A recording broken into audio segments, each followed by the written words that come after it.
"Throw me to the wolves," she challenged. The Mafia boss replied, "I am the Pax Alpha, darling." The smell of stale coffee and industrial bleach was the perfume of Grace Hartley's life. At 25, she felt closer to 50. Her world had shrunk to the 4-block walk between her bleak apartment and the run-down diner that owned her. One lukewarm coffee pot at a time. Valemont City was a place that chewed up people who had nowhere else to go, and Grace was one of them. She lived paycheck to paycheck, and even then, the checks never seemed to cover the rising tide of her dread.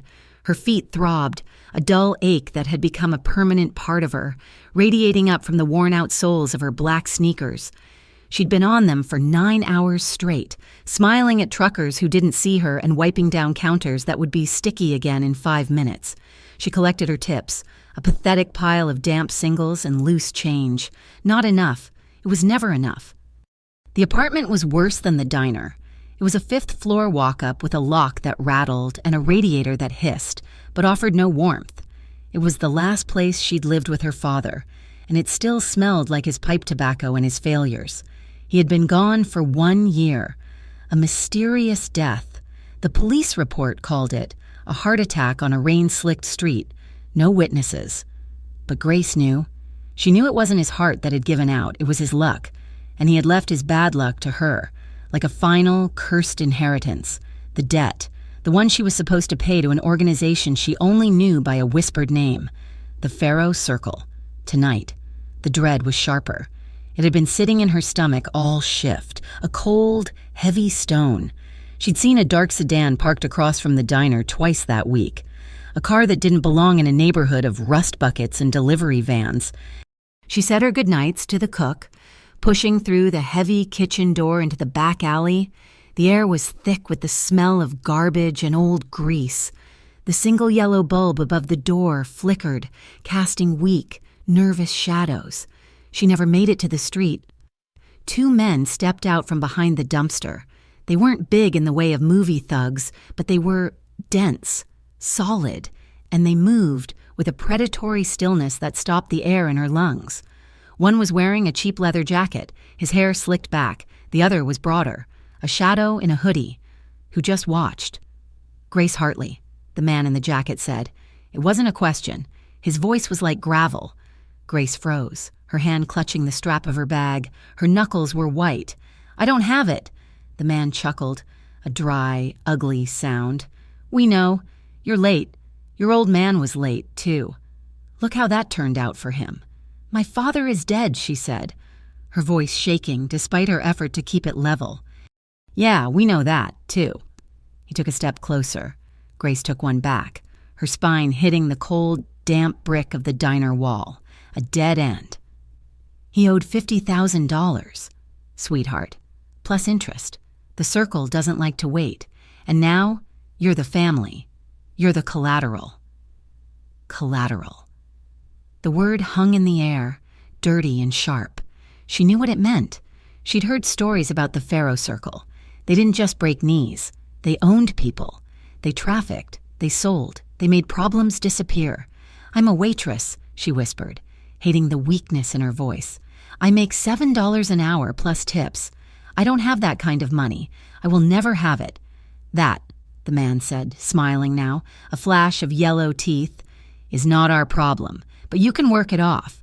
The circle always finds a use for a pretty face." He reached out, his fingers rough, and grazed her cheek. Grace didn't flinch. She didn't scream. Something inside her, worn thin by months of panic and exhaustion, finally snapped. The terror was still there. A cold fire in her veins, but something else rose with it. A sudden, blinding wave of absolute fury. She was so tired of being scared. She met his gaze. Her blue eyes, usually soft and tired, turned to ice. "No."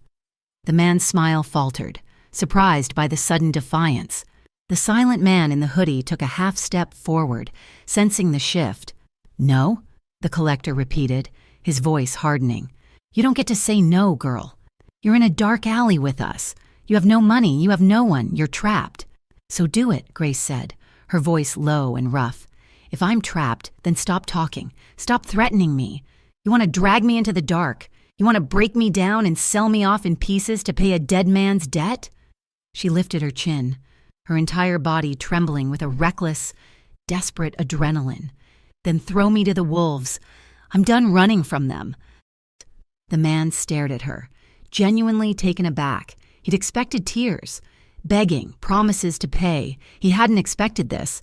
This raw, broken, fearless challenge. It was the bluff of a lifetime, born from the certainty that she had nothing left to lose. He raised his hand, his expression turning from surprise to anger. "You stupid little—" A pair of headlights flooded the alley, so bright they bleached the color from the grimy brick. The light was followed by the sound of an engine so deep and quiet it was more of a vibration in the chest than a noise. A long, black sedan, polished to a mirror shine, had glided into the mouth of the alley, blocking their only exit. The two collectors froze, shielding their eyes, their tough guy act vanishing under the glare. The car's engine idled, a low, powerful purr.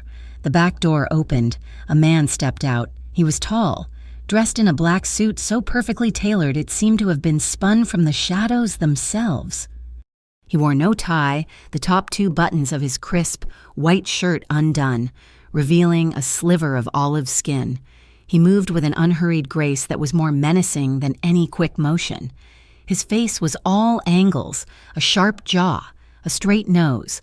Dark hair swept back from his forehead, but it was his eyes that held the alley captive.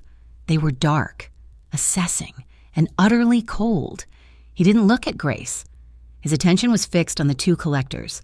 The man in the leather jacket swallowed, his bravado completely gone. "Mr. Morello," he stammered, taking a step away from Grace. We didn't know. This ain't your territory. Everything in Valemon is my territory if I'm standing on it." The man, Morello, said. His voice was quiet, a smooth, deep baritone with a dangerous edge, like velvet wrapped around steel. "And you," he added, his gaze flicking to the man, "are pharaohs. You're loud and you're sloppy."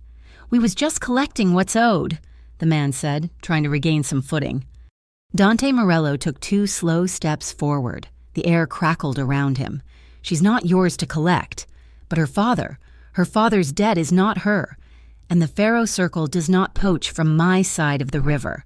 You know the rules." He stopped, standing between Grace and her 2 assailants. He still hadn't looked at her. "So you have 2 choices.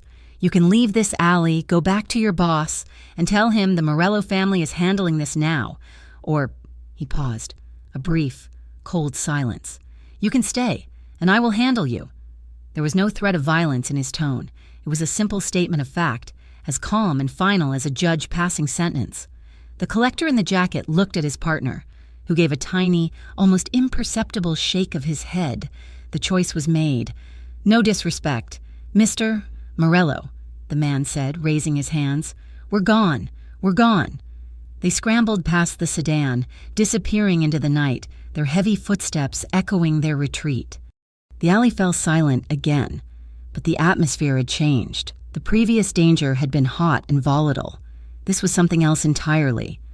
Cold, controlled, and absolute. Grace was left leaning against the wall, her legs finally threatening to give way. The adrenaline was fading, leaving her shaking and nauseous. Dante Morello turned. He finally looked at her. His dark eyes raked over her, the cheap waitress uniform, the fraying apron, the way her hair was escaping its bun, her pale face, and her eyes, which were wide with shock but still held a spark of that defiant fire. He studied her for a long moment, his expression unreadable. "Throw me to the wolves," he repeated, his voice softer now, almost musing. That was a reckless thing to say. You don't challenge animals when you're cornered. You're lucky they were just men. Grace pushed herself off the wall, wrapping her arms around her waist. "And what are you? A better class of animal?" A flicker of something, surprise, maybe even amusement, passed through his eyes. "I am the one who owns the part of the forest they're afraid to enter."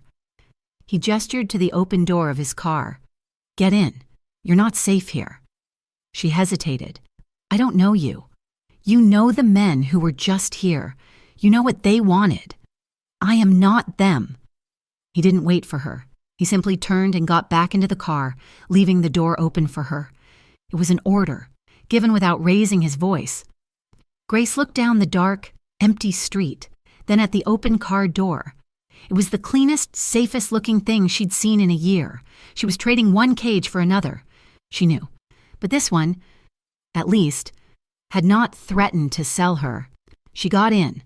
The door closed with a heavy, satisfying thunk, sealing them in. The world outside went silent. The interior was all black leather and polished wood, and it smelled faintly of cigar smoke and expensive cologne. The car pulled away from the curb, moving so smoothly she barely felt it. "Where do you live?" he asked, his voice neutral. Grace gave him the address to her bleak apartment, her voice small. They drove in silence for a few minutes. Grace stared out the window, watching her blighted neighborhood roll by. She refused to cry. She refused to cower. She had shown these men fire in the alley. She would not show this one weakness in his car. "You're Grace Hartley," he said. "You already know that. Your father was a gambler, a bad one. He borrowed from the Faro Circle. He shouldn't have. He's dead," she said flatly, "and he left you holding the bag." Dante turned his head, his gaze heavy in the dim light of the car. "You're not like him. You have composure. You stood your ground against men twice your size. You have resolve." Grace said nothing. She was bracing for the offer. He had saved her. Now he would tell her the price. "What do you want from me, she finally asked, her voice tight. "You're Morello. You're rivals with the Faro Circle. You didn't save me out of kindness. Do you want the debt because I told them? I don't have it." "I have no interest in your father's debt," Dante said, waving a hand dismissively. "The Faro Syndicate is a collection of butchers and thugs. Their business is messy. I am not interested in owning you, Miss Hartley." Grace let out a breath she hadn't known she was holding. "But," he continued, and her stomach tightened again, "I am interested in that recklessness I saw in the alley, that fearlessness." "It wasn't fearlessness," she whispered. "It was desperation. There's a difference. To me, they are the same. They are a motivator." He looked at her again. "I find myself in need of someone who is not afraid, someone honest, because they are too proud to be anything else. My estate is complicated. The staff is large. They bicker, they steal, they lie. They are all afraid of me, which makes them predictable, but it also makes them weak."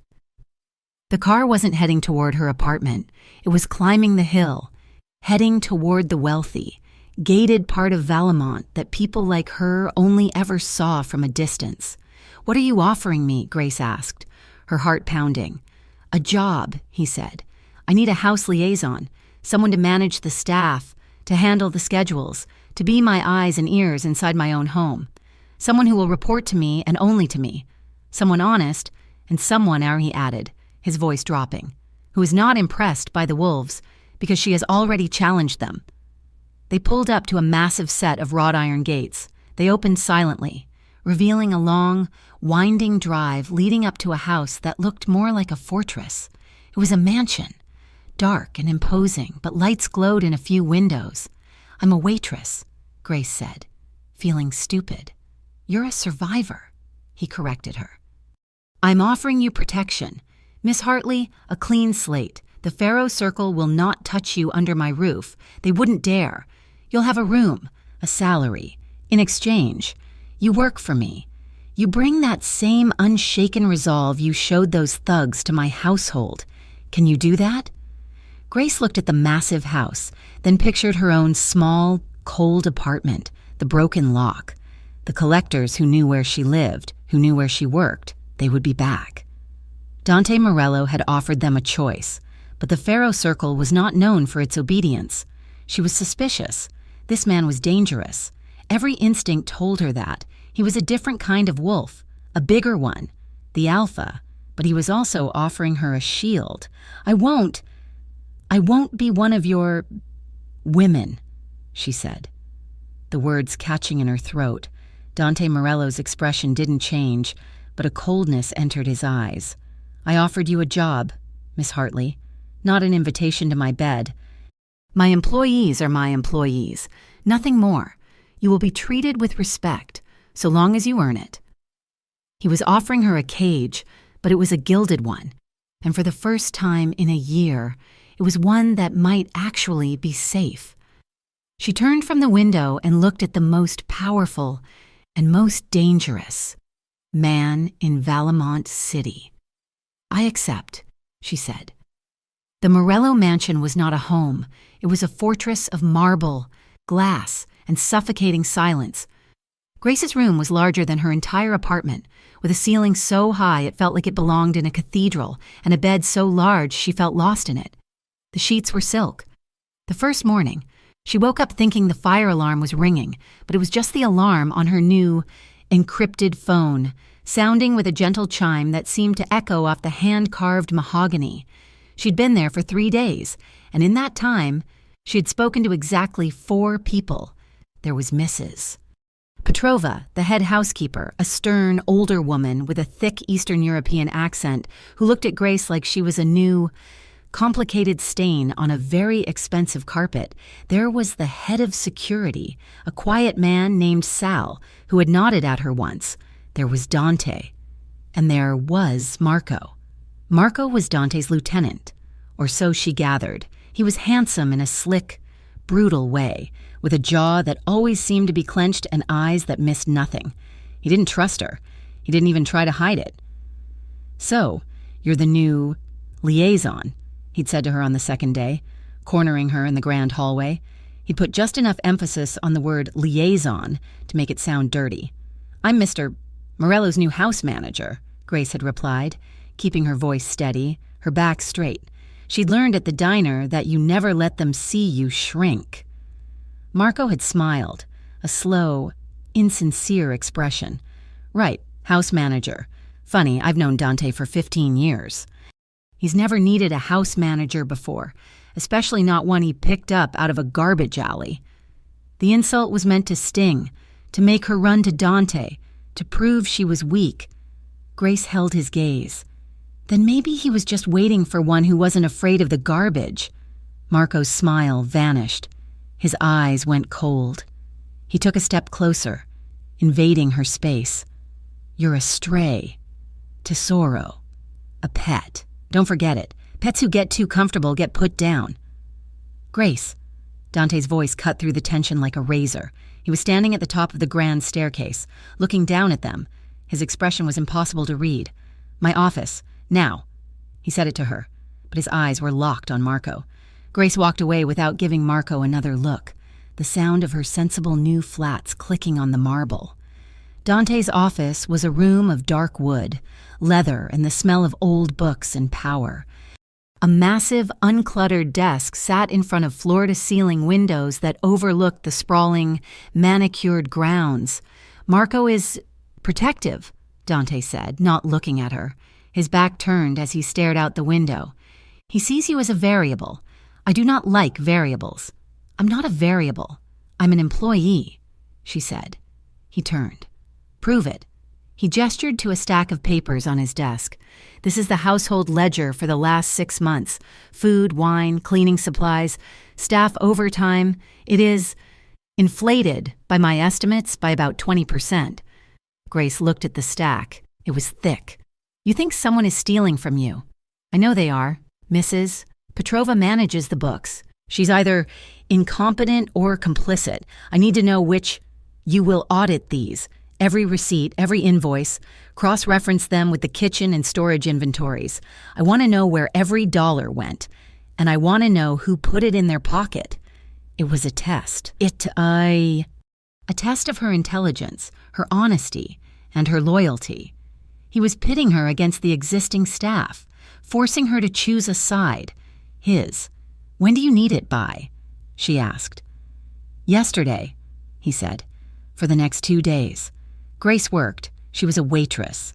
Yes, but she was also her father's daughter, and he had taught her one useful thing before the gambling took over: how to read a ledger.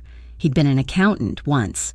She buried herself in the numbers, in the tiny, cramped office she'd been given, which had once been a closet for storing silver. The staff treated her like a ghost. The maids would stop talking when she entered a room. The kitchen staff would suddenly become very busy. She was Dante's spy, Dante himself. She barely saw. He would leave the house before dawn and return late, a shadow moving through the silent corridors, but she felt his presence everywhere. It was in the way the guards stood straighter when his car approached, the way Mrs. Petrova's hands trembled when she brought him his morning espresso. He was the sun this dark planet revolved around, and his gravity held them all in place. She found herself watching him. Once. She'd been bringing a question about an invoice to his office, but she'd stopped at the door, which was slightly ajar. Dante was at his desk. A man she didn't recognize was standing in front of it, pale and sweating. It was a mistake, Mr. Morello. The man was pleading. A simple accounting error, it won't happen again. Dante was signing a document, his movements calm and deliberate. It wasn't an error. Antonio, it was a theft. You took 3 shipments. You thought I wouldn't notice. That's insulting. Please, Dante. I have a family. Dante finally looked up. His eyes were flat, devoid of all emotion. You should have thought of them before you put your hands in my pocket. You will not work in this city again. You will not work anywhere again. You will give Sal the keys to your house, your car, and your accounts. They are mine now. Your family will be given a bus ticket to Ohio. You will take them there. If I ever see your face in Valamon again, I won't be this generous. You can't, Antonio stammered. I just did. Dante motioned to the door. Sal. The head of security appeared, took the man by the arm and escorted him out. It was brutal. It was absolute. He had ruined a man's life with 5 sentences. Then Dante's eyes flicked to the door. The invoice. Miss Hartley. Grace jumped, her heart in her throat. He'd known she was there. It's for the wine. The numbers don't match the delivery manifest. He nodded. All business. Fix it. His gaze softened. Just a fraction. And get yourself some coffee. You look tired. He was a monster. A calculating, brutal monster. And yet, in that moment, he had been strangely, terrifyingly gentle with her. The night she finished the audit, the tension in the house was thick. She was walking toward the kitchen when she heard raised voices. 2 of the younger guards, barely out of their teens, were face to face in the garage. One of them, a hothead named Leo, had his hand on the gun at his hip. You called me a rat. The other one, Nico, spat. Say it again. A rat. You told Sal I took the car out. You're a rat and a coward, Leo said. Marco was there, leaning against a black SUV, a cigarette hanging from his lips. He was watching, a small, cruel smile on his face, waiting to see who would draw first. This was his idea of management. This is stupid, Grace said, stepping into the harsh light of the garage. All 3 men turned, shocked to see her. Get out of here, sweetheart, Marco sneered. This is men's business. It's stupid business, Grace snapped, walking right between the 2 guards, who were so surprised they both took a step back. You, she said to Leo, are an idiot. You took the boss's car without permission. You're lucky you still have a job. You, she said to Nico, are also an idiot. You think running to Sal makes you look strong? It makes you look like a child. And you, she jabbed a finger at Marco, are the biggest idiot of all. You're letting them do this? On Morello property? You think he wants his $200,000 car covered in his own men's blood because one of them has a fragile ego? The garage was dead silent. Leo and Nico looked at their feet, properly chastised. Marco's face was purple. He threw his cigarette down, crushing it. You don't talk to me like that. You don't know who you're... I know exactly who you are. Marco, Grace said, her voice low. You're the one who enjoys the fight, not the one who knows how to win. Dante is a man who wins. And this, she gestured to the 2 guards, is losing. She turned and walked out, her whole body shaking. She was halfway to her room before she realized she might have just signed her own death warrant. An hour later, there was a knock on her door. It was Sal. Mister, Morello wants to see you. On the terrace. Her stomach did a flip. This was it. She'd overstepped. She found him on a sprawling, private terrace that jutted out from the third floor, offering a glittering, godlike view of Valemount City. The air was cool.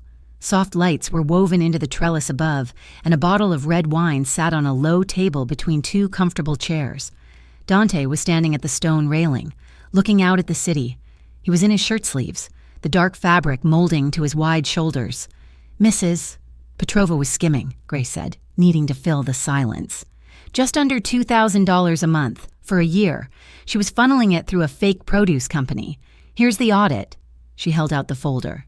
He didn't turn or take it. "I know, I've already spoken to her. She will be paying it back, with interest." He paused. "By working in the kitchen. She's no longer the head housekeeper." Grace processed this. He hadn't fired her. He'd demoted her, humiliated her. "And Marco," Dante continued, "will be on guard duty at the front gate for the next 2 weeks. He's not happy about it." Grace's breath caught. "You heard. The garage has microphones." He finally turned to face her. His eyes were dark in the dim light. "You have a way with words. Grace." He gestured to the wine. "Sit, please." She sat, her knees feeling weak. He poured 2 glasses of wine, the liquid a deep, dark red. He handed one to her, his fingers brushing hers. A jolt, like static electricity, shot up her arm. He sat opposite her, close enough that she could feel the heat from his body. "You shamed them," he said, swirling the wine in his glass. "That's a powerful tool, more powerful than a gun. Sometimes." "I was a waitress," she said, looking into her glass. "You learn to deal with angry men who've had too much to drink. You de-escalate, or you shame them, or you call the bouncer. I guess Marco was the bouncer." He smiled, a real small smile that transformed his face, making him look younger and almost human. "I suppose I am." The smile faded. He looked back at the city lights. "I grew up in this house, but it was not like this. My father, he believed weakness was a sin, that emotions were a luxury we couldn't afford. He'd lock me in the cellar, no light, no food, to cure me of it, to make me hard." Grace stared at him. This was a crack in the marble, a piece of him, offered up. "It didn't cure me," he said, his voice a low whisper. "It just taught me how to hide, how to control, how to be the one holding the key." The confession hung in the air between them. He was giving her a weapon, trust. "I'm afraid," she confessed, the wine making her brave. "All the time. I'm afraid I'll wake up and be back in my apartment. I'm afraid of those men from the alley." She looked at him, her eyes shining. "But mostly, I'm terrified that this is all I'll ever be, that I'm just a waitress's daughter, someone who cleans up other people's messes and never makes anything of her own. I'm afraid that's all that's in me." Dante's expression was intense. He had stopped seeing the city and was only seeing her. He put his glass down and leaned forward. He was so close. He smelled of wine and a clean, sharp scent that was just him. "You are not your father's daughter, Grace," he said, his voice a low thrum that vibrated through her. "And you are not just a waitress. You are the only person in this house who is not afraid of me, and that," he whispered, "is more valuable than anything I own." He lifted his hand slowly, as if not to startle her. His fingers were long and warm. He brushed a stray strand of hair from her face, his touch electric. His thumb grazed her cheek, a feather-light caress that made her stop breathing. His eyes dropped to her lips. The world shrank to the few inches between them. The air was thick, charged. He leaned in. She leaned in. She could feel his breath, warm and sweet, on her skin. Her lips parted. He stopped. He was a breath away. His eyes, black with a raw desire that stole the air from her lungs, held hers. He was fighting a war with himself, and he was winning. He held her gaze for a long, agonizing second, then, slowly, he let his hand drop from her face. He sat back, breaking the spell. The sudden cold where his hand had been made her shiver. "It's late," he said, his voice rough. "You should get some sleep." Grace stood up, her legs unsteady. She didn't say goodnight, she just turned and walked away, feeling his eyes on her back every step of the way, back in her room. Her mind was a whirlwind, the wine, the confession, the look in his eyes, the almost kiss. It made her think. Her father, the debt, $50,000. He was a bad gambler, but not that bad. He was secretive in those last few months, always on the phone, always locking his door. What if it wasn't just gambling? What if the Pharaoh Circle wasn't the only organization he was mixed up with? She fell into a restless, troubled sleep. She dreamed the alley, the two men. But this time, they had the sharp teeth and yellow eyes of wolves. They were closing in, snapping and snarling. She was so cold, and then he was there. Dante. He didn't fight them. He just stood in front of her, and the wolves whined, tucking their tails, and backed away. He was the alpha. He turned to her, his face all shadows, and pulled her against his chest. His suit was rough under her cheek, and his arms were steel. "You're safe now," he whispered in her ear. She woke up with a gasp, her heart pounding. The sun was just beginning to light the sky. A few days later, the tension in the mansion was no longer just in her head.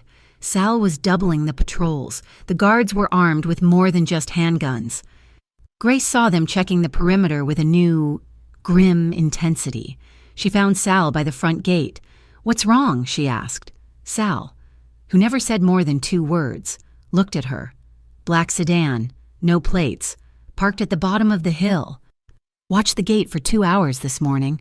Same one we saw outside the diner." Grace went cold. She looked out, past the immaculate lawns and the iron fence, to the city below. They were out there, the Pharaoh Circle. They hadn't forgotten her. This wasn't over. This was just the beginning.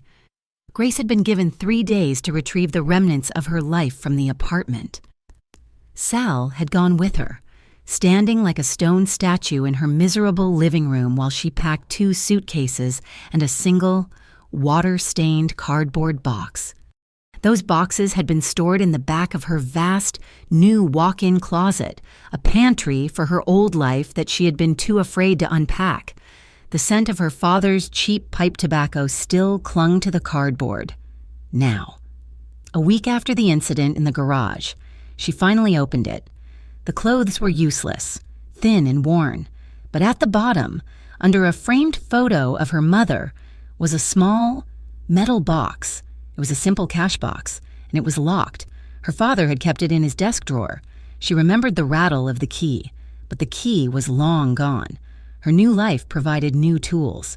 She went to the kitchen, ignored the hostile silence from Mrs. Petrova, who was now peeling potatoes, her face a mask of bitter resentment, and retrieved a heavy-duty screwdriver. Back in her room, it took her less than 5 minutes of prying to snap the cheap lock. The contents were not what she expected. There was no cash, no hidden jewelry. Just a small black notebook and a cheap, plastic-looking burner phone. It looked at least 10 years old. She picked up the notebook. It was full of her father's neat, meticulous handwriting, but it made no sense. It was columns of letters and numbers, like an accountant's ledger run through a cipher. NFK 300 Val E, BRP 90 MIAS, CIR 15 Port W. It was gibberish, but it was his gibberish, and the phone felt heavy, like a dormant snake. Her first instinct was to hide it. Her second was to throw it away. Her third, the one that won, was to take it to Dante. The trust they had almost built on the terrace felt thin, but it was the only thing she had. She found him in his office. He was on the phone, his voice a low, lethal hum.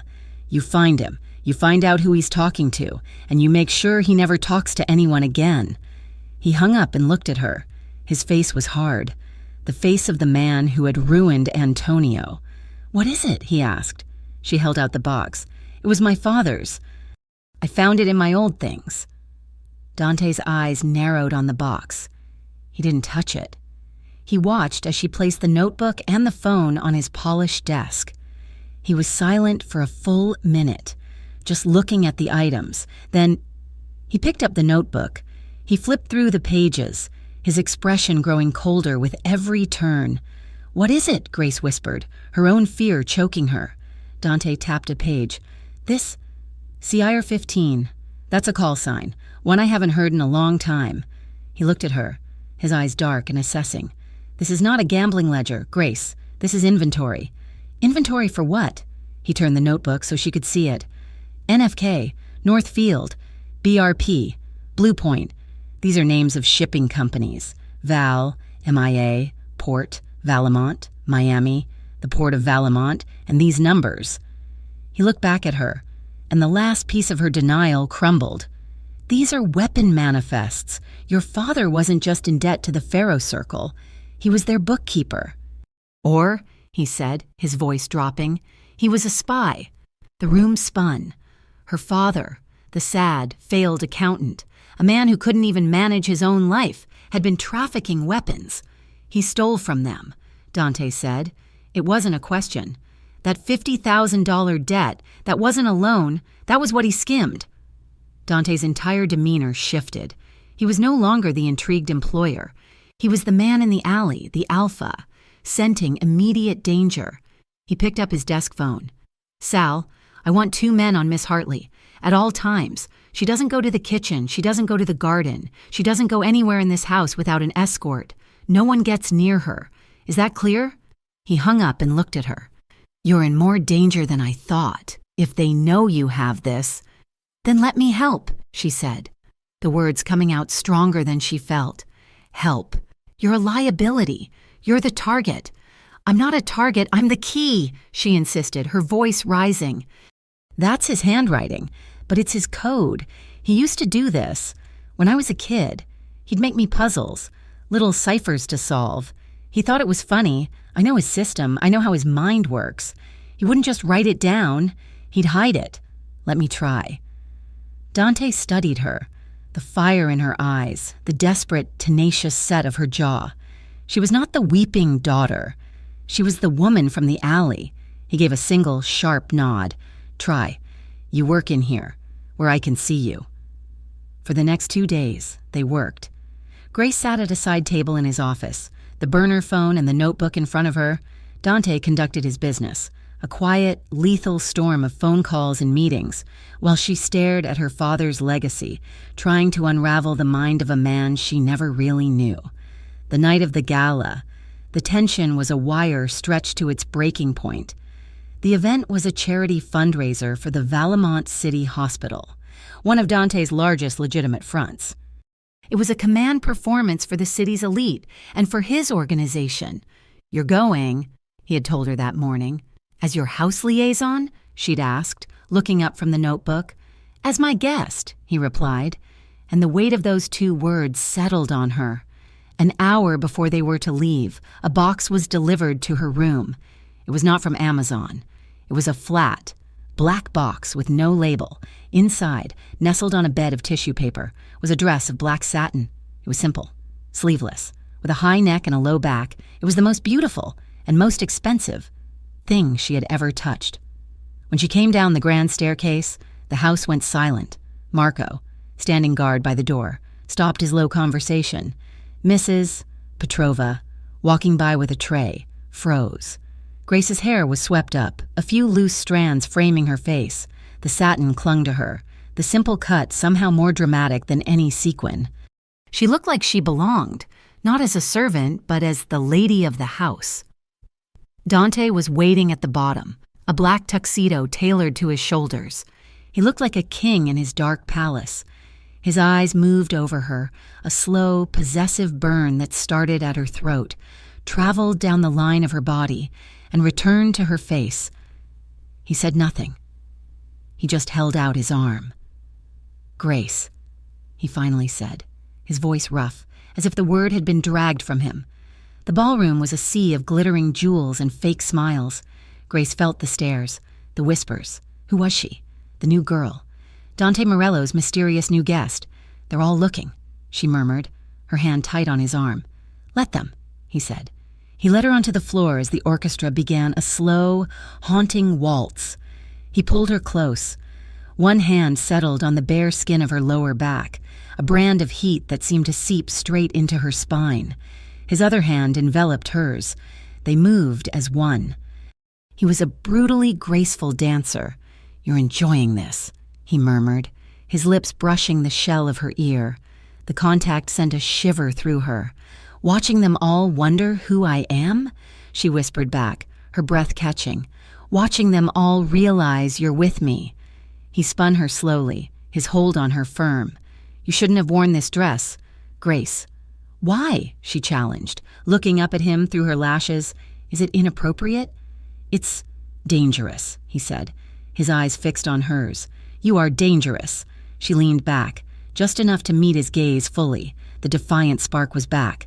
"Scared of me. Mr. Morello?" His gaze dropped to her lips, then back to her eyes. The music swelled, and he pulled her impossibly closer, her body flush against his. Terrified, he breathed, and it was the rawest, most honest truth he had ever spoken. The song ended, but they didn't move. The air crackled. She could feel the hard beat of his heart against her. Finally, she stepped back, her lungs aching. "I need some air." She turned and walked, not ran, toward the doors that led to the gardens. She knew he would follow. The cool night air was a relief. The distant sound of the orchestra and the murmur of the fountain were the only sounds. She turned to face him under the shadow of a stone archway. "Dante," she started, her voice unsteady. He didn't let her finish. He stepped into her space, crowding her against the cold stone, and framed her face with his hands. His palms were warm and slightly rough against her skin. His thumbs brushed her cheekbones. "I told you this was a bad idea," he whispered, his voice thick. "Told you." He searched her eyes, a silent, desperate question. She gave him his answer. She didn't rise on her toes. She didn't throw her arms around him. She just held his gaze, unblinking, and stopped breathing. He kissed her. It was not the polite, hesitant almost kiss from the terrace. This was acclaiming.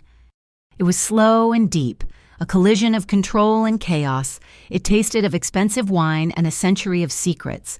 His lips were firm, yet agonizingly soft, moving over hers with a desperate, practiced ease that undid her completely.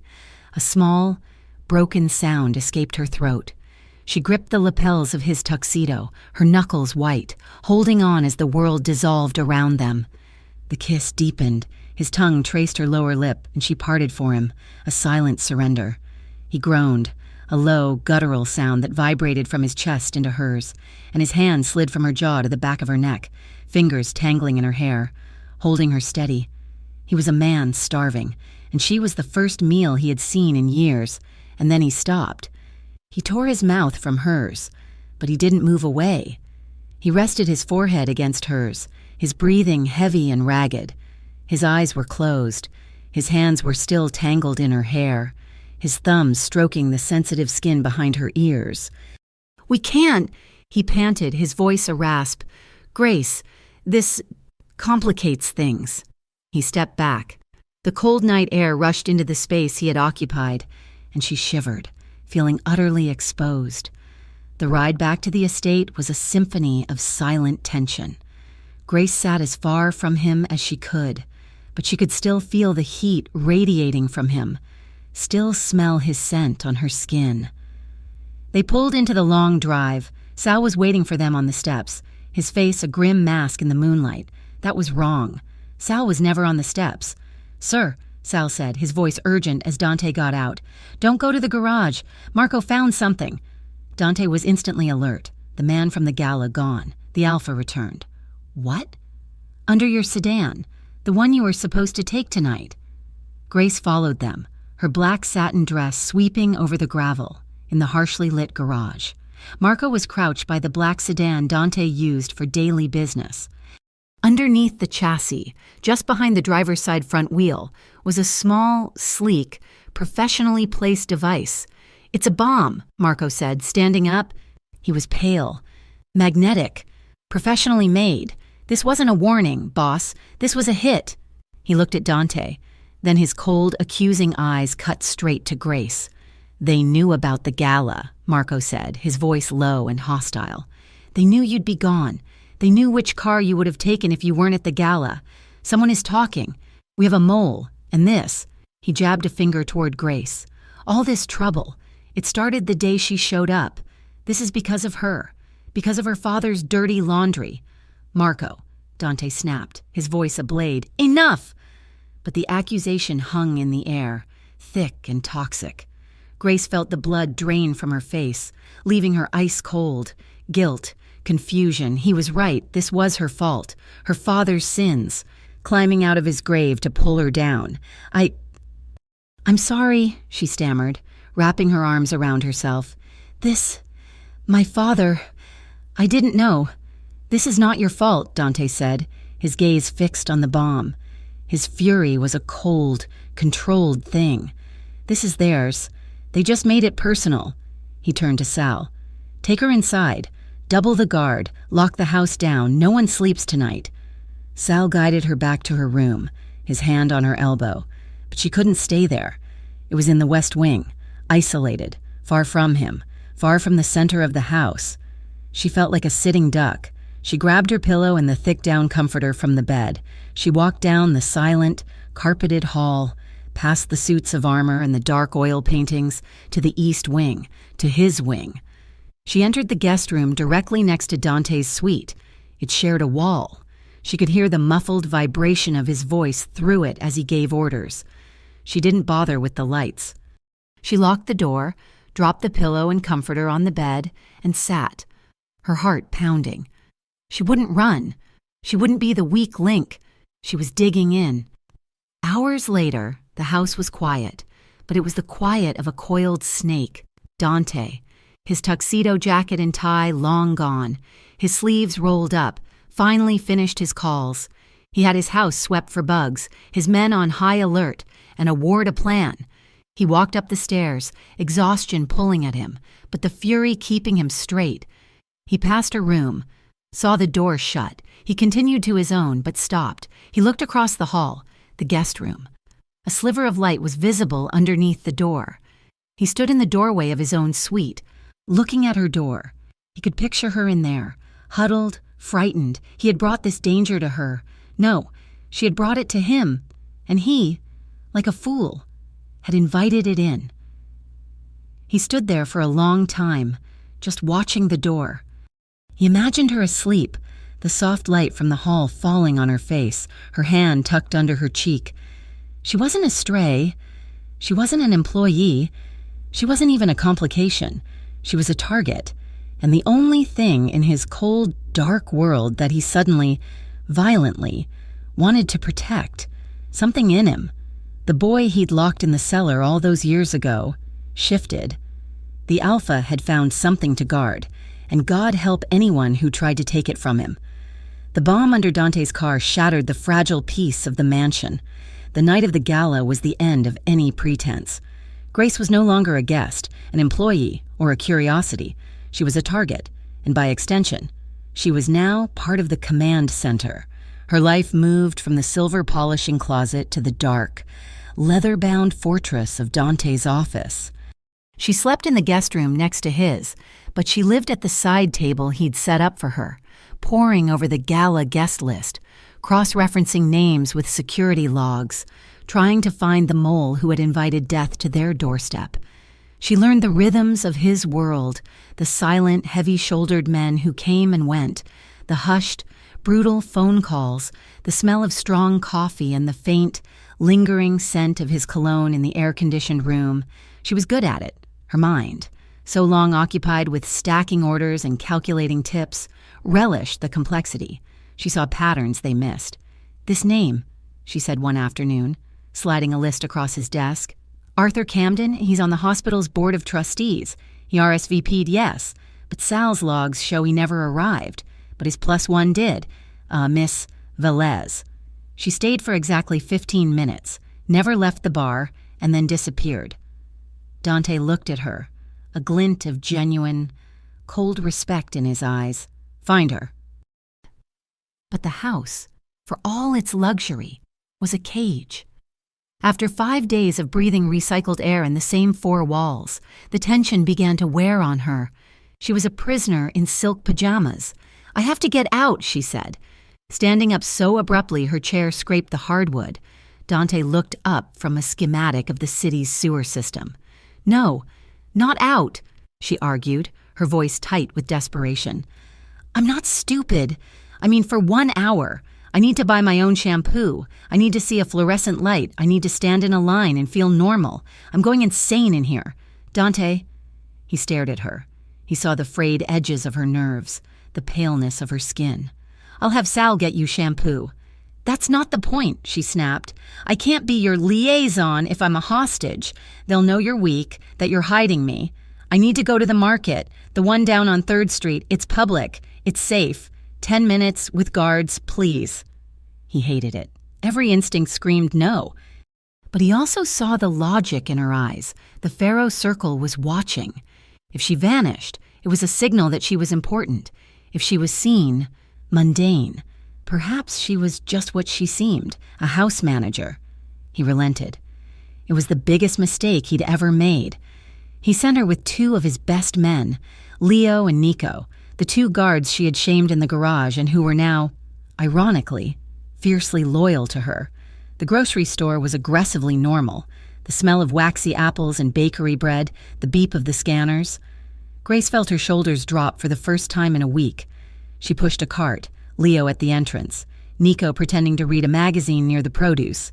She was in the soap aisle, comparing 2 bottles of conditioner, when a man in a stocking cap bumped into her. Hard. "Oh, sorry," he said, his voice rough. "It's fine," Grace murmured, stepping aside. He didn't move. He grabbed her arm. His grip was steel. "Scream and I'll break it." Terror, cold and immediate, flooded her system. Before she could react, a second man was there, grabbing her other arm. They weren't alley thugs, they were professionals. They began to drag her, fast, toward the rear emergency exit. "Nico!" she screamed. Nico dropped the magazine and went for his gun, but he was too late. One of the men shoved a heavy shelf of canned goods over. It crashed down, blocking the aisle. Grace fought, she kicked, she bit. She slammed her heel into the shin of the man holding her. He just grunted, his hand like a vice. They burst through the back door into the alley, the same smells from that first night, garbage and grease. A black van was idling. "Let her go." The voice was not Dante's. It was Leo's. He stood at the mouth of the alley, his gun drawn. The man holding Grace laughed. He pulled her flush against his chest, his arm a bar across her throat, and put a pistol to her temple. "Drop it, son, or she gets it right here." Leo's hand was shaking. He was just a kid. A black Mercedes, Dante's car, skidded around the corner, blocking the alley and the van. It hadn't just arrived, it had been following them. Dante stepped out of the driver's seat. He was not wearing a jacket. He was not wearing armor. He looked at the man holding Grace, his face a mask of such cold, pure fury that the air itself seemed to freeze. "You have 3 seconds, Dante said, his voice quiet. "Let her go." "Or what?" the man sneered, pressing the gun harder into Grace's skin. "You're not armed. I don't need to be." It happened faster than Grace could process. The man holding her was distracted by the new threat. Dante took 2 steps. A predator's silent, perfect lunge. He didn't go for the man. He went for the gun. He grabbed the man's wrist, twisting it. There was a sickening snap of bone. The man screamed, the gun clattering to the pavement. Dante didn't stop. His other hand, an open palm, struck the man in the throat. The man collapsed, gagging. The second man, who had been opening the van door, turned and lunged at Dante. Dante met him, not with a strike, but with a block that turned into a throw. The man, twice Dante's size, flew into the brick wall of the alley. Dante was on him in an instant. It was not a fight. It was a dismantling. His fists moved with a brutal, percussive efficiency. There was the thud of knuckles on ribs, the sharp crack of a nose. It was terrifying. It was the most graceful, awful thing she had ever seen. In less than 10 seconds, it was over. 2 men were groaning on the ground. The van screeched away, the driver abandoning his team. Dante stood, breathing hard, his chest heaving. His knuckles were split and bleeding. He turned to Grace. She was slumped against the wall, her entire body shaking, a long, ugly scrape blooming on her cheek from where she'd been shoved. He didn't speak. He walked to her, pulled her away from the wall, and wrapped his arms around her, crushing her against his chest. He buried his face in her hair, his arms like steel bands, holding her so tightly she could barely breathe. She didn't care. She clutched the fabric of his shirt, her face pressed into his shoulder, and held on. Her sobs silent and convulsive. He just held her. shielding her from the world, his body a solid, warm, and violent fortress. The ride home was silent. He drove. He had waved off Sal in the other car, needing her alone. She stared at his hands on the steering wheel, his bloody, bruised knuckles. He had killed for her, or would have. He had come for her. He brought her inside, the house dead silent, in the grand hallway, under the light of the crystal chandelier. He finally let her go, but only to look at her. His eyes scanned the scrape on her cheek, the bruise forming on her arm where she'd been grabbed. "Go to my room," he ordered. His voice raw. She obeyed. His suite was dark, masculine, all grays and blacks. The bathroom was the size of her old apartment, all marble and glass. She sat on the edge of the massive tub while he retrieved the first aid kit. He knelt in front of her. He said nothing. He poured antiseptic on a cotton pad. His touch, when it came, was shockingly gentle. His bloody, rough fingers, the ones that had just broken a man, trembled as they dabbed at the scrape on her face. The sting of the antiseptic was nothing compared to the sting of his touch. It broke her. A single tear slid down her other cheek, then another, then a sob, thick and ugly, tore itself from her throat. She had been strong in the alley. She had been strong in the office. She couldn't be strong here. I was so scared. She wept, the words fracturing. He had a gun. I thought... Dante's hand stilled. He dropped the cotton pad and cupped her jaw, his thumb brushing away a tear. He looked wrecked. His control, his perfect cold armor, was gone. There was only the raw, aching vulnerability of the boy from the cellar. He leaned in and pressed his lips to her forehead, a kiss of pure comfort. His stubble rasped against her skin. "You are safe," he whispered against her hair. He pulled back slightly, his eyes searching hers. He kissed the scrape on her cheek, his lips soft. Then his gaze dropped. He traced the line of her jaw with his thumb, and he leaned in again, kissing the corner of her mouth. She wasn't breathing. He was asking. She was answering. She turned her head just slightly, and his lips found hers. It was not like the garden. That had been a question. This was the answer. It was slow, agonizing, and desperate. It was the taste of fear and relief, of violence and safety. He kissed her like a man drowning, and she was the only air. She kissed him back, her hands coming up to grip his shoulders. He pulled her closer, his arms wrapping around her waist, lifting her from the tub's edge to stand against him. He broke the kiss, resting his forehead against hers. "Grace," he rasped, his voice thick with a need that went far beyond the physical. "Are you sure?" She looked into his dark, tormented eyes. He was offering her a way out, an escape from this. She was not a victim. She was not his employee. In this moment, she was his equal. "Yes," she whispered. He kissed her again, and this time, there was no restraint. He lifted her into his arms as if she weighed nothing and carried her from the bright, sterile light of the bathroom into the dark intimacy of his bedroom. He laid her on the bed, the black silk comforter cool against her skin. He didn't tear at her clothes. He looked at her, his eyes memorizing her, his hands shaking, went to the buttons of his shirt. She sat up and stopped him. Her own trembling fingers went to his. "Let me," she whispered. She undid the buttons, one by one, her knuckles brushing the hard, warm skin of his chest. His heart was pounding against his ribs, a frantic rhythm that matched her own. He shed the shirt, his hands going to her simple sweater. He was slow, reverent. This was not a violent claiming. It was an unwrapping, a careful, mutual vulnerability that was more terrifying than any gun.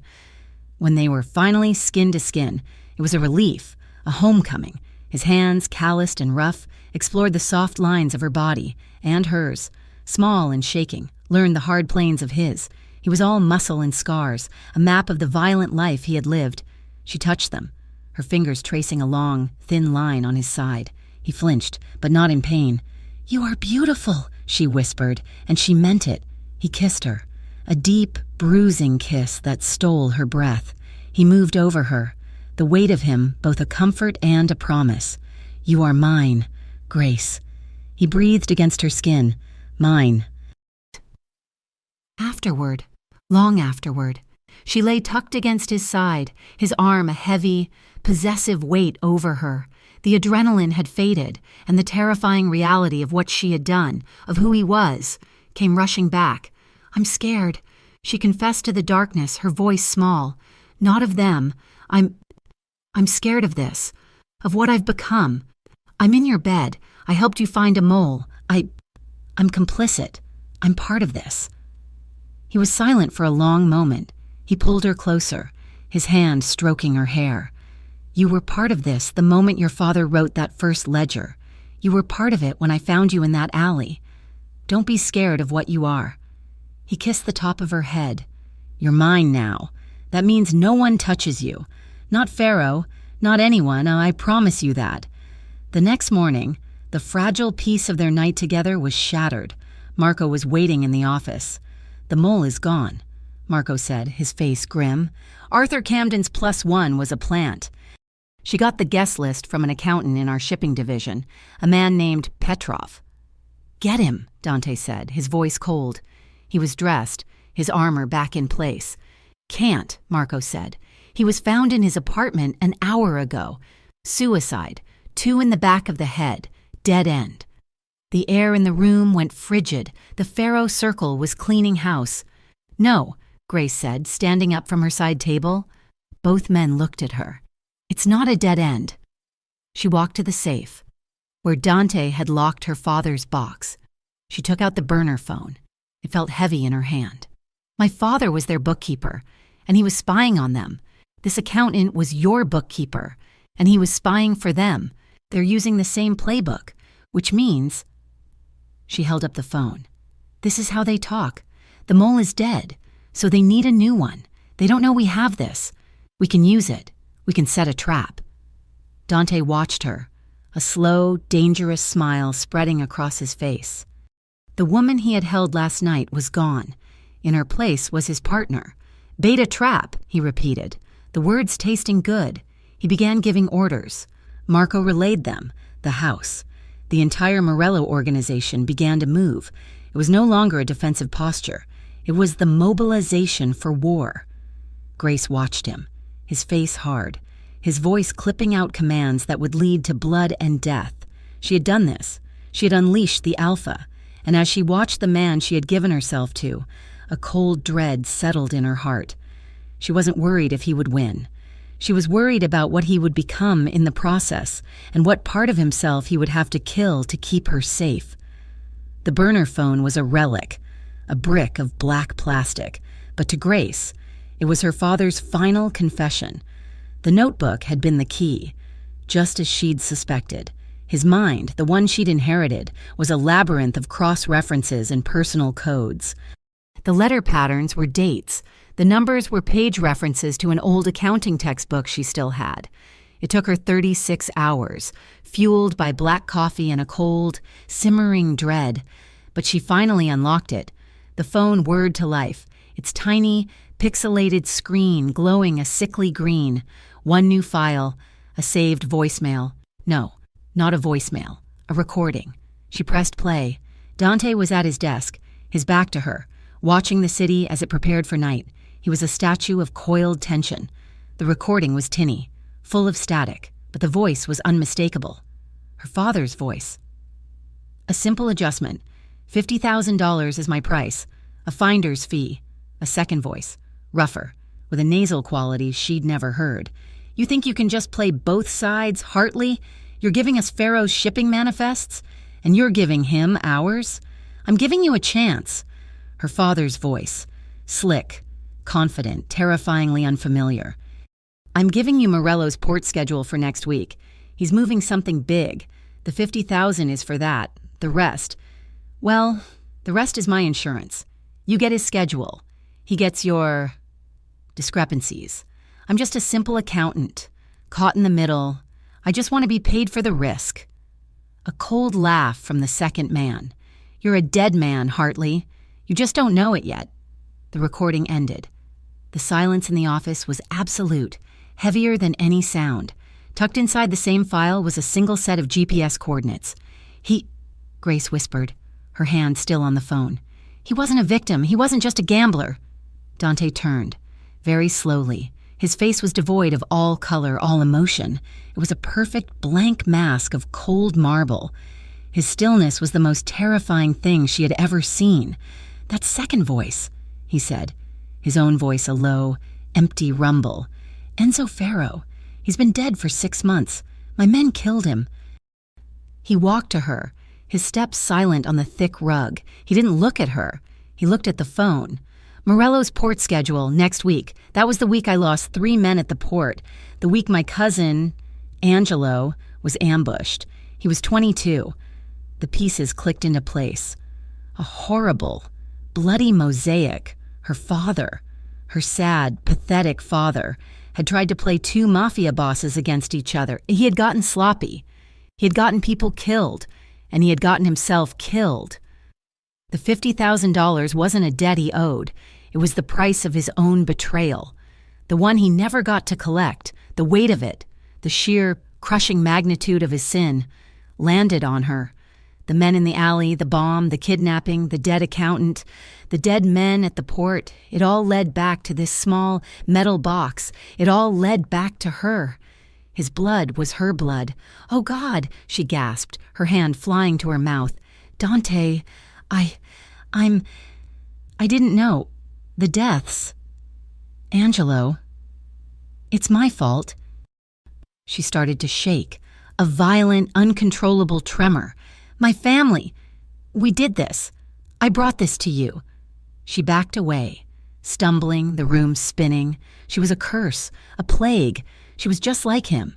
She broke down, a raw, racking sob tearing from her chest, the kind of cry that came from the very bottom of her soul. She sank to her knees, the phone clattering to the floor. "I'm so sorry. I'm so sorry." Dante was in front of her, in one swift, powerful motion.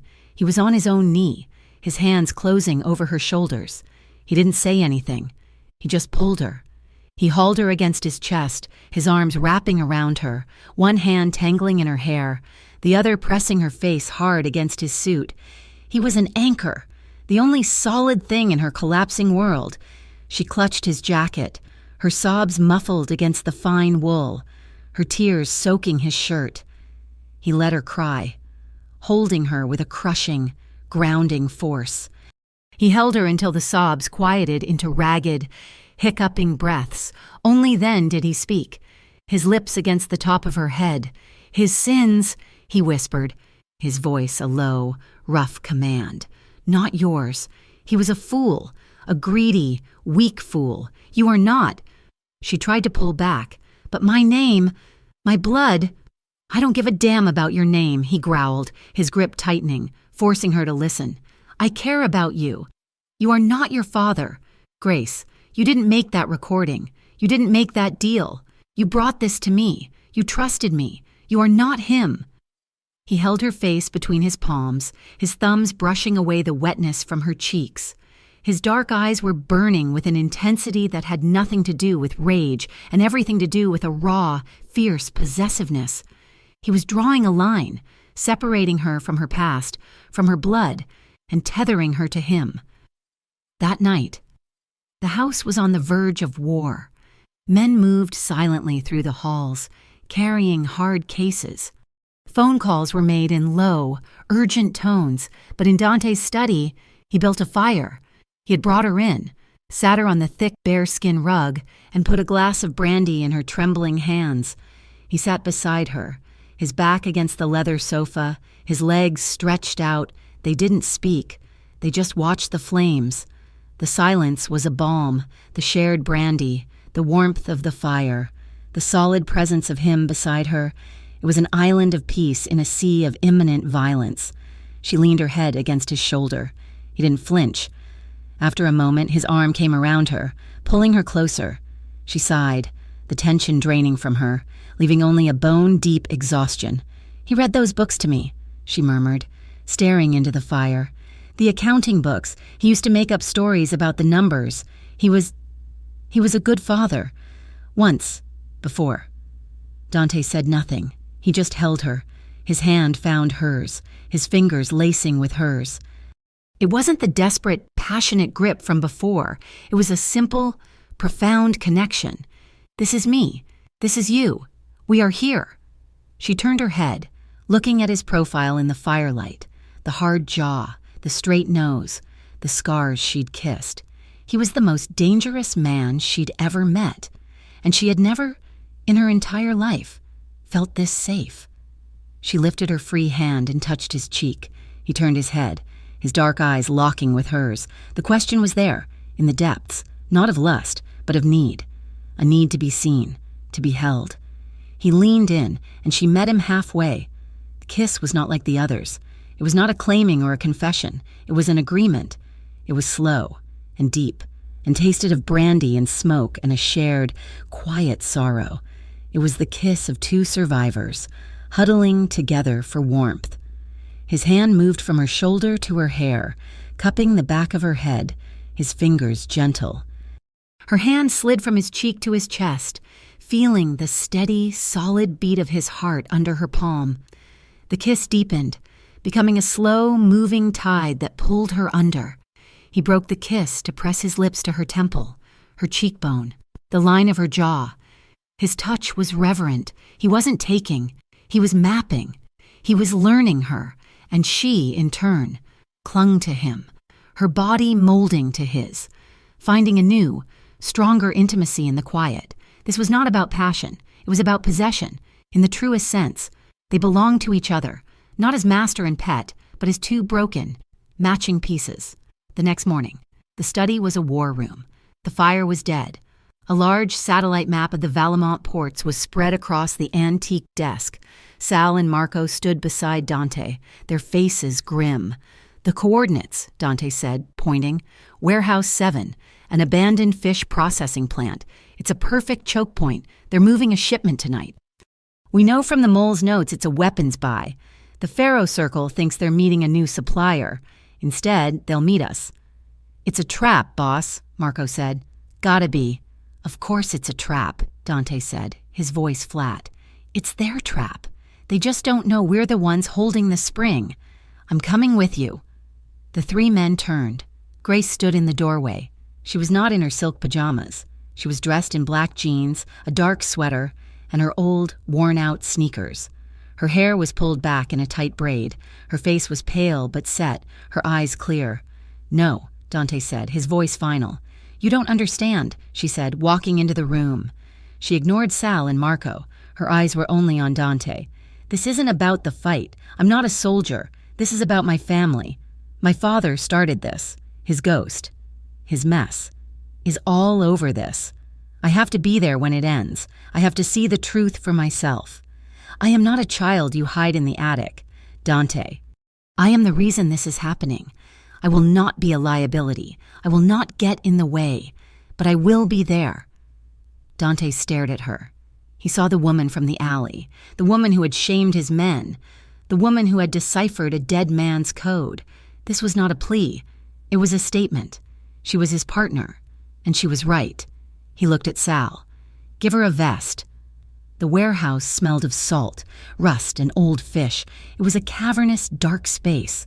Grace was tucked into a high alcove with Dante, a concrete half wall in front of them, giving them a perfect view of the warehouse floor below. The vest was heavy and stiff under her sweater. The weight was agonizing. Then, headlights, a van, 3 cars, 10 men, all heavily armed, fanned out, securing the space. The man from the recording, Enzo Ferro, was not there. This was a new crew, led by a man with a scarred face. Dante's men were in the rafters, behind the containers. "Now," Dante whispered into his microphone. The world exploded. The overhead lights snapped on, flooding the warehouse with a blinding, harsh glare, shouts, muzzle flashes from a dozen different directions. It was chaos. It was loud, terrifying, and fast. A man, not one of Dante's, a new player, stepped out from a hidden office. He had a machine pistol. He opened fire, not at Dante's men, but at the Pharaoh crew. Betrayal. Dante shoved Grace down, his body covering hers, as a spray of bullets stitched the wall above their heads. "It's a double cross. Pharaoh's setting everyone up." The man with the machine pistol saw them. He saw her. He smiled, a flash of gold teeth. "Hartley's girl," he yelled over the din. He raised his weapon. Grace didn't even have time to scream. Dante moved, a predator's lunge. He didn't push her out of the way. He became the way. He threw himself in front of her, his own weapon firing. The sound of the machine pistol was deafening. Dante roared, a sound of pure rage. He stumbled back, shoving Grace against the concrete. He'd been hit. A dark, wet stain was spreading rapidly across his shoulder. High on his chest. "Dante!" she screamed. He snarled, ignoring the wound, raising his pistol again, trying to find a target, his face a mask of white-hot fury. Grace grabbed him. She grabbed the front of his tactical vest and his belt and pulled, using her own body as leverage, dragging him down, behind the solid concrete barrier. Bullets sparked and ricocheted off the spot where he had just been standing. "Stay down," she yelled. He hissed, the pain finally cutting through the adrenaline. He was trying to push himself up. "I'm fine. Get behind." She shoved him back, hard, her hands flat on his chest. He was bleeding. He was bleeding for her. She looked at him, really looked at him. The fury in his eyes wasn't for the men below, it was for himself. It was the raw, agonized pain of the man who carried the world on his shoulders, who had built a fortress to keep everyone out, and who had just failed to protect the one person he'd let in. He carried it all of it, alone. Her fear vanished, replaced by a fierce, sudden clarity. The gunfire was still echoing. He was still trying to get up, to put himself between her and the danger. She held him down, her eyes locked on his. "Then let me carry it with you," she whispered, her voice shaking but strong. "I'm not afraid of wolves." The chaos of the warehouse dissolved into the sterile, chemical smell of a hospital. But it was not a public hospital. The Morello family, Grace learned, did not wait in emergency rooms. They were routed through a private, secure entrance of the Valemont City Hospital, the one Dante funded, to a restricted wing on the top floor, a place of polished floors and absolute, terrifying silence. Sal had driven, his face a granite mask. Grace had sat in the back, her hands pressed so hard onto the wound in Dante's shoulder that her fingers were numb. He had been conscious, his face pale and beaded with sweat, his jaw locked against the pain. He had not made a sound. Now, she was alone in a private waiting room, a space larger than her first apartment, decorated in muted, calming grays. She was still wearing the bulletproof vest. She had his blood on her hands, dark and flaking under her fingernails. Marco had arrived, taken one look at her, and then disappeared down the hall. The fight was over. The head of the Pharaoh Circle, the man with the gold teeth who had recognized her, was dead. His betrayal and ambush having backfired completely. Dante's men, anticipating a trap, had been prepared for the double cross. The Pharaoh organization, headless and scattered, had imploded in one night of gunfire and fire. A man in scrubs, his face tired, finally entered the room. "Miss Hartley?" Grace shot to her feet. "Is he—" "He's stable," the doctor said, his voice calm. "He's very, very lucky. The round was high caliber, but his vest caught the brunt of it. It drove shrapnel into the muscle, and the impact fractured his clavicle. But it missed the artery. It missed the lung. He'll be in significant pain for a while, and that arm will be useless for at least 6 weeks. But he'll be fine." Grace's knees buckled. She grabbed the back of the chair to steady herself, the relief so profound it was sickening. "He's awake," the doctor added, a small, knowing look in his eyes. "And he's asking for you. Room 10. Dante looked small against the stark, white hospital pillows. He was pale, his skin almost translucent, and a clear IV tube was taped to his good hand. His left arm and shoulder were heavily wrapped, the white bandages a stark contrast to the dark, angry bruise that crept up his neck. His perfect dark suit was gone, replaced by a standard-issue hospital gown, and the sight of him so vulnerable, so human, made her heart ache. She walked to the bedside, her old sneakers silent on the linoleum. His eyes, heavy-lidded and dull with painkillers, found hers. A ghost of a smile, lopsided and weak, touched his lips. His voice was a low, scratchy rasp. "Tell me," he whispered, his breath catching. Did I look cool saving you? The tears she had been holding back for hours finally broke. They weren't tears of fear, but of a sudden, violent rush of love, of relief. A small, wet laugh escaped her. She sat on the edge of the bed and, careful of his injuries, took his free hand. It was warm. "Yeah," she whispered, her tears falling onto their joined hands. "You did. You looked just like the Pax Alpha." He tried to squeeze her hand, his strength gone. "Good," he murmured, his eyes drifting closed. "That's good." He was asleep in an instant. Grace sat there for an hour, just watching him breathe, her hand holding his, a silent sentinel in the quiet room. She had come here as a target, a liability. She had left the warehouse as his partner. The next week was a blur of healing. Dante, refusing to be an invalid, had returned to the estate against all medical advice. He ruled from his office, his arm in an expensive black sling, his face a mask of controlled pain, his temper shorter than ever. The war was over, but the fallout was just beginning. The black sedans that appeared at the gates a week after the warehouse were not from a rival family. They had government plates. The feds, who had been content to watch the wolves fight, were now here to pick at the scraps. Grace was in the office, reading a shipping manifest, when Sal announced the visitors. "Send them in," Dante said, his voice flat. He looked at Grace. "Stay." Two men in identical, ill-fitting gray suits entered. They were clean-shaven, polite, and carried an aura of bureaucratic menace that was almost more chilling than the Pharaoh's thugs. The lead agent, a man named Johnson, had cold blue eyes. "Mr. Morello," he said, ignoring the chair Dante didn't offer. "You've had a busy week. You've effectively disassembled a major organized crime syndicate. The Bureau appreciates your community service."